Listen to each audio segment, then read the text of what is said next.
E aí, pessoal, beleza? Hoje nós vamos falar da semana 2 do nosso PET 7, né?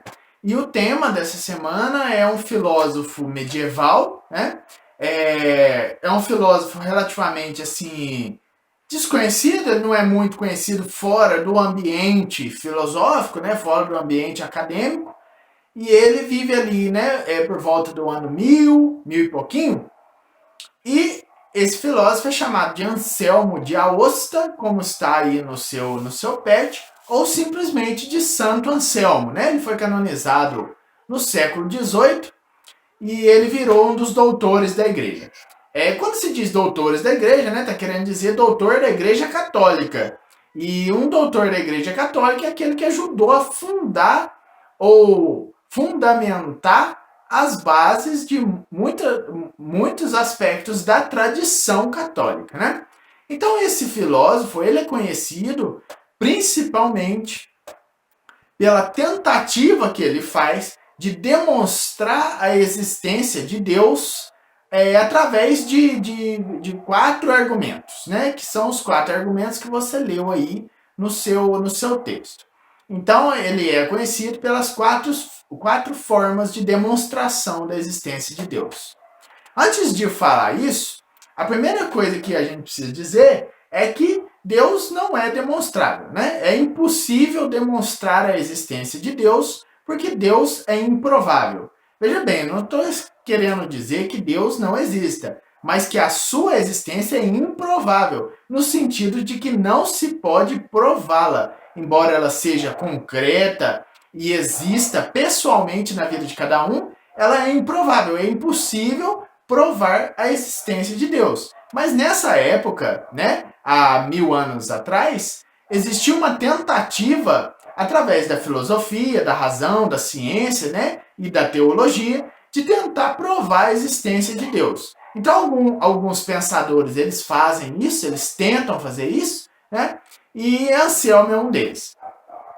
Eu não vou tratar aqui dos 4 argumentos, porque seria muito complicado explicar para você aí que nunca viu falar nada de Anselmo e também que estudou muito pouco sobre a Idade Média, para você conseguir compreender de fato os argumentos que ele usa. Não por incapacidade sua, né? É simplesmente porque falta para você os elementos necessários para você compreender esses argumentos, né? Porque você precisaria entender primeiro algumas ideias de Santo Agostinho, algumas ideias de Platão e de Aristóteles, que provavelmente você agora já esqueceu. E se esquecia no presencial, imagina agora, né? Então, qual que é essa prova da existência de Deus, que é o argumento mais conhecido de Anselmo?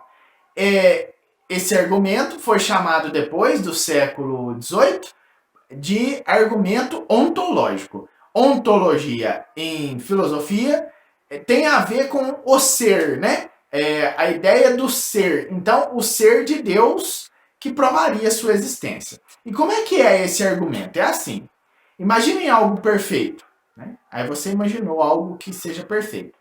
Você é capaz de imaginar algo mais perfeito do que esse ser perfeito que você imaginou agora? Se você puder pensar em algo mais perfeito do que esse mais perfeito é Deus, certo? Então, tipo assim, Deus é o ser que tem a maior de todas as perfeições. Então, por exemplo, se você pensou em algo perfeito, você consegue pensar em algo que seja mais perfeito do que isso. Então isso é Deus? Depende. Se você não conseguir pensar em algo que seja mais perfeito ainda do que esse mais perfeito do que o perfeito, então não é Deus, né? Só é Deus quando chega num ponto que você pensa assim, não existe nada mais perfeito que isso. Então, isso só pode ser Deus, certo? Então esse é o argumento de Anselmo, que recebeu muitas críticas, né? Inclusive de Tomás de Aquino, que também é um doutor da igreja, e mesmo de Kant depois, né? Lá no século XVIII. Muito bem, gente. É o que eu tenho para dizer para vocês hoje. Vamos comentar sobre as nossas atividades. Lembrando que você só vai fazer as 2 primeiras, né? As 2 últimas você não vai fazer, tá certo? Qual o motivo, né? Porque não é à toa que eu estou mandando você não fazer isso. É porque a última atividade é um texto que você tem que fazer de 30 linhas e você não tem, com o que o PET te deu, os elementos necessários para construir esse texto, né? Te falta muita informação, muitos fatos, e não se constrói um texto bom sem essas duas coisas, né? Você não vai ficar enchendo linguiça, porque nem eu tenho que ficar lendo isso, e nem você tem que fazer isso, porque isso não é um trabalho de excelência. E a questão 3 é uma questão sobre a linguagem em Anselmo, coisa que não comentou nada, né, durante esse texto aí que você leu. Então, esses são os motivos pelos quais você não precisa fazer as duas últimas questões, certo? Vamos agora analisar as duas primeiras, que elas são bastante simples, e ainda que você perca, né, que falte para você elementos para compreender elas, você pode retirar logicamente a resposta delas. Vamos lá comentar que você vai entender o que eu estou querendo dizer.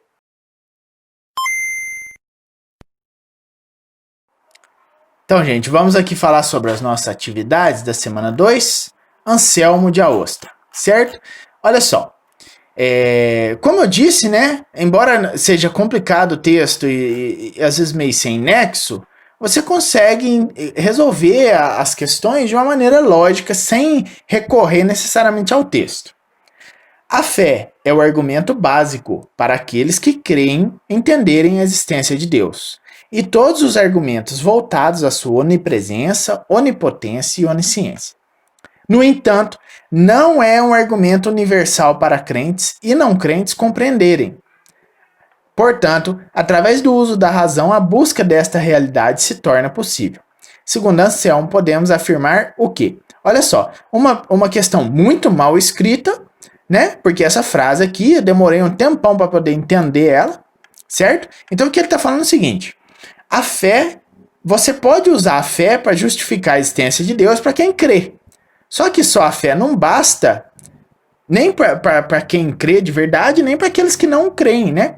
Então, através do uso da razão, você pode buscar a realidade de Deus de uma maneira mais possível. Como eu disse, uma construção de questão muito mal feita, né? E assim, que dá margem para um monte de interpretações. Mas vamos lá, olha. Segundo Anselmo, podemos afirmar o quê? Segundo aquilo que eu expliquei na aula e segundo aquilo que você leu ali em cima. As pessoas só podem conhecer a Deus através da fé? Não, porque é justamente isso que está falando aqui. As pessoas conhecem Deus através de seus atributos divinos manifestados na realidade? Também não, porque não está falando nada de atributo divino, nem manifestação deles na realidade. As pessoas conhecem Deus através apenas da Sagrada Escritura, que não deve ser questionada. Errado, né? As pessoas já nascem com um forte senso de Deus. Essa é a correta, né? Que está inclusive exatamente aqui, né? Anselmo acreditava que as pessoas já nascem com um forte senso de Deus. Muito bem. Questão 2. Anselmo formula 4 provas que podem ser experimentadas pelas pessoas. São as suas 4 provas a posteriori. Esquece isso, né? A posteriori, que é um termo complicado, você ainda não aprendeu.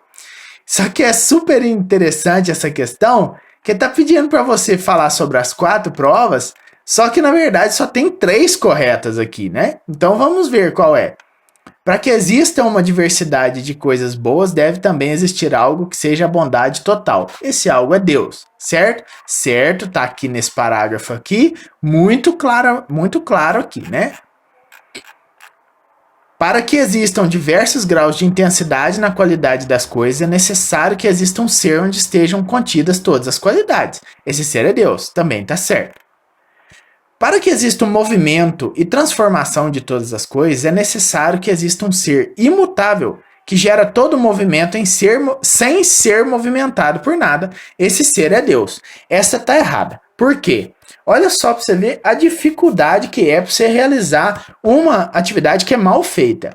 Isso aqui é Aristóteles. Esse argumento chama argumento do motor imóvel. Deus move tudo, mas não é movido por nada. Mas como que você, através desse texto que ele apresentou, vai saber isso aqui, né? É impossível. Você já tem que ter o conhecimento prévio antes. 4. Para que exista um conceito de perfeição nas coisas, é necessário que exista um ser onde a perfeição das perfeições do mundo é o ser mais perfeito possível. Esse ser é Deus. Tá certo, né? Foi o argumento que eu expliquei para você na aula. Então, a certa é a 1, a 2 e a 4 é a letra 1, 2 e 4, letra C, tá certo? A 3 e a 4 você não vai fazer e eu já expliquei os motivos. Beleza? Então fica assim e até a nossa próxima aula.